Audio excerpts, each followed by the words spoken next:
Mali, on parle de cette question de réforme constitutionnelle en Afrique. On ne peut pas passer à côté de la plaque. On ne peut pas passer à côté, Monsieur le Président. Ça fait débat en Guinée. Le président guinéen, votre aîné, comme vous l'appelez ici affectueusement, a annoncé sa volonté de consulter le peuple afin de doter la Guinée d'une constitution adaptée aux réalités guinéennes. Est-ce que ce débat vous interpelle? Parce que c'est considéré par certains comme étant une sorte de maladie, entre guillemets, de nos différents pays, des constitutions taillées à la tête du client et tout pour le maintien au pouvoir. Est-ce que ce débat vous interpelle?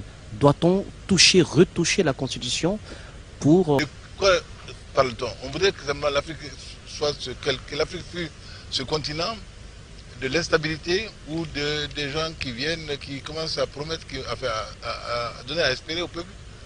On est pareil. Alors que le peuple pense autrement. Pour moi, le critère le plus fondamental, c'est le peuple. C'est le peuple. Et ce peuple-là, il est temps qu'on le respecte. On peut le consulter autant que l'on veut? Qu'on le respecte. Qu'on le respecte. On peut le consulter autant que l'on veut? Pourquoi tel autre peuple aurait droit à plus de respect que le mien? Non. Qu'on le respecte.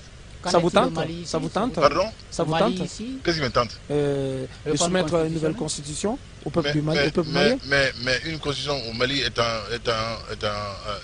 le Mali vient le dialogue national vient d'en convenir. Bien d'en convenir.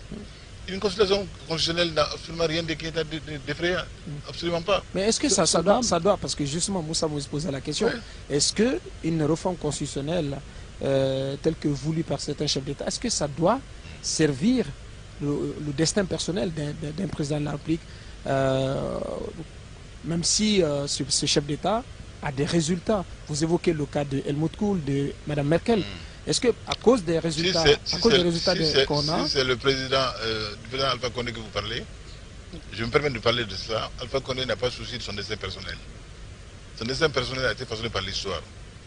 Près de 40 à 50 ans d'opposition, ça n'a pas pour son plein destin. Cet homme était professeur de supérieur à Paris, professeur d'université à Paris, gagnait très bien sa vie, et en tout cas, sur le denrées aussi. S'il avait souci que de lui-même, il ne serait même pas rentré en Guinée. Donc vous pensez que, connaissant l'homme... C'est pas à moi qu'on va raconter ça. Connaissant l'homme, vous pensez qu'il ne le fait pas pour avoir un troisième mandat? S'il y a un Guinéen qui n'a pas souci de ça, toute personne, c'est Alpha Condé. Je le dis sans démagogie. Donc vous êtes formel, il ne le fait pas pour avoir un troisième mandat? Je ne le crois pas. Vous ne croyez pas? Je ne le crois pas. Je ne le crois pas. Mais même si la réforme constitutionnelle permettait cela, quel crime il y aurait là? C'est lui qui... Quel crime il y aurait là? L'administration électorale. La constitution ne le permet pas, ne le prévoit pas. Ouais. Et si la constitution qui vient le permet, ce n'est pas la volonté du peuple guinéen qui doit compter? Moi je ne vois pas, c'est-à-dire que je ne vois pas, ne m'enferme pas dans quelque chose qui est ambigu et qui est obtus. Le débat est clair pour moi. Le débat clair pour moi, c'est lequel? Le peuple de Guinée, comme tous les autres peuples, a droit à ce qu'on respecte sa volonté, quelle qu'elle soit. Et je vous dis également aussi, moi j'ai connu la Guinée, dans ses différentes évolutions. Je vois la Guinée aujourd'hui. Je vois la Guinée également, comment elle a été handicapée. Et pendant l'Ebola, je le dis avec beaucoup d'aisance, il n'y a pas beaucoup de chefs d'État qui sont allés en Guinée. Pendant l'Ebola, je suis allé en Guinée pour dire notre solidarité, notre totale solidarité avec le peuple de Guinée. Ce qui frappe la Guinée, qui concerne la Guinée, concerne le Mali. Et je l'ai assumé. Je dis que ce temps n'a pas été un temps où quoi que ce soit peut être fait. Mais le petit temps qu'il y a eu après, on a vu ce qui a été fait. À partir de ce moment-là, si le peuple de Guinée estime que ce qui a été fait lui convient et qu'il souhaite que cet homme-là continue à le servir, pourquoi pas? Cela n'empêche pas la compétition.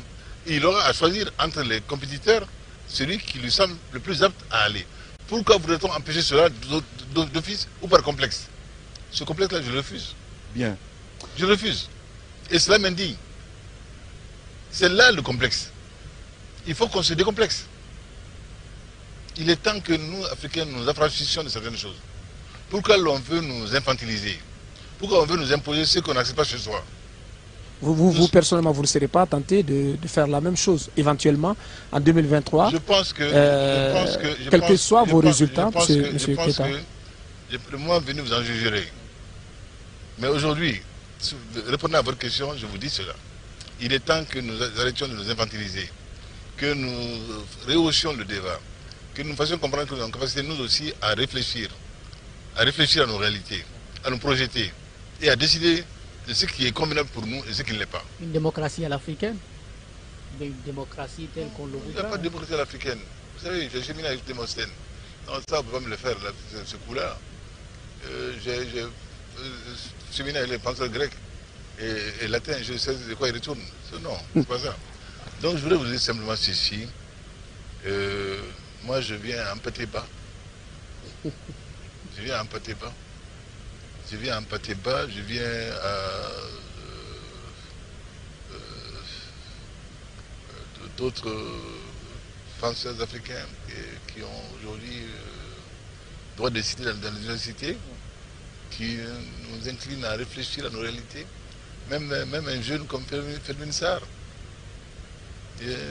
d'avoir le courage de réfléchir, de penser, et la force de penser et d'agir, et ne pas nous laisser toujours entraîner par le courant ambiant, la mode. Et c'est trop facile. L'Afrique a besoin que nous réfléchissions nous aussi à nos réalités, et que nous proposions autre chose, et décomplexer.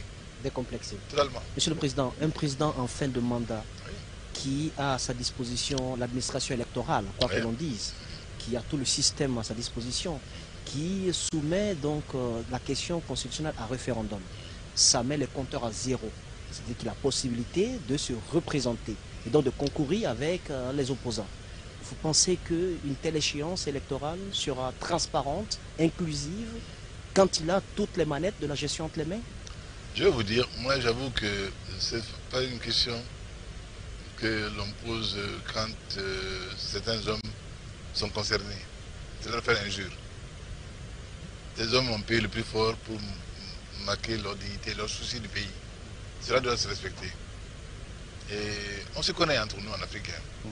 On sait qui est qui. On sait qui a souci de ceci, de cela. Chacun des acteurs. Moi je respecte tous les acteurs guinéens. Tous me respectent, je les connais tous. Je respecte également les acteurs africains. On se connaît. On sait le parcours de chacun et qui est qui aussi. Et je pense que l'essentiel, ce n'est pas les personnes, mais leur contenu et leur capacité. Et c'est là qu'on doit voir. Et les pauvres, je dis bien les pauvres, mais pas de manière péjorative. Les pauvres peuples africains qu'on ait un peu souci d'eux. Les débats intellectualistes là, ça nous fait ressembler un peu au plateau d'ailleurs. Non, on n'a pas besoin de ça nous. Non, qu'ils fassent leur débat comme ils veulent chez eux, mais qu'on nous laisse nous évoluer. Entre nous Africains. Oui, mais pas de manière médiocre. Bien. De manière élevée. Parce que nous avons capacité à réfléchir